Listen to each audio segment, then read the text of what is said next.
आत्मा अमर है।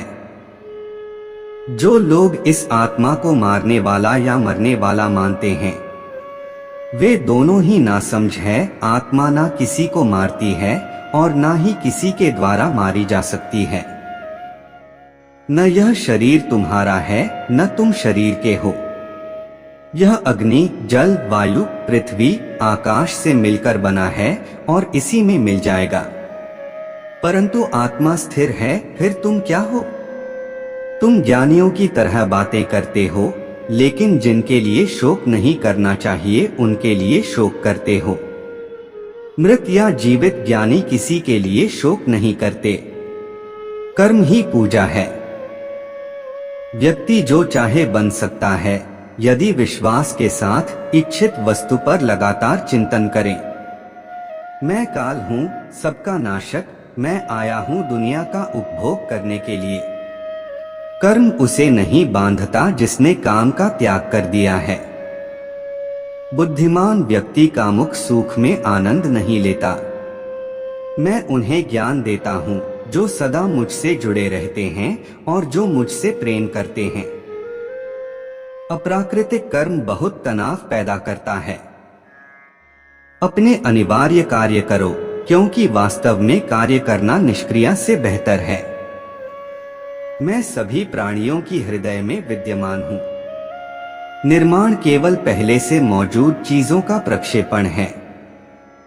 बुरे कर्म करने वाले सबसे नीच व्यक्ति जो राक्षसी प्रवृत्तियों से जुड़े हुए हैं और उनकी बुद्धि माया ने हर ली है, वह मेरी पूजा या मुझे पाने का प्रयास नहीं करते। मैं उष्मा देता हूँ, मैं वर्षा करता हूँ, मैं वर्षा रोकता भी हूँ, मैं अमृतव भी हूँ और मृत्यु भी मैं ही हूँ। जो इस लोक में अपने काम की सफलता की कामना रखते हैं, वे देवताओं की पूजा करें। जब वे अपने कार्य में आनंद खोज लेते हैं, तब वे पूर्णता प्राप्त करते हैं। इंद्रियों की दुनिया में कल्पना सुखों की शुरुआत है और अंत भी, जो दुख को जन्म देता है। कर्म योग वास्तव में एक परम रहस्य है। कर्म मुझे बांधता नहीं, क्योंकि मुझे कर्म के प्रतिफल की कोई इच्छा नहीं। करुणा द्वारा निर्देशित सभी कार्य ध्यान से करो। सदैव संदेह करने वाले व्यक्ति के लिए प्रसन्नता ना इस लोक में है, ना ही कहीं और। किसी और का काम पूर्णता करने से कहीं अच्छा है कि अपना करे, भले ही उसे अपूर्णता का साथ करना पड़े। जो ज्ञान और कर्म को एक रूप में देखता है, वही सही मायने में देखता है। जो चीज हमारे हाथ में नहीं है, उनके विषय में चिंता करके कोई फायदा नहीं है। जो कार्य में निष्क्रियता और निष्क्रियता में कार्य देखता है, वह एक बुद्धिमान व्यक्ति है।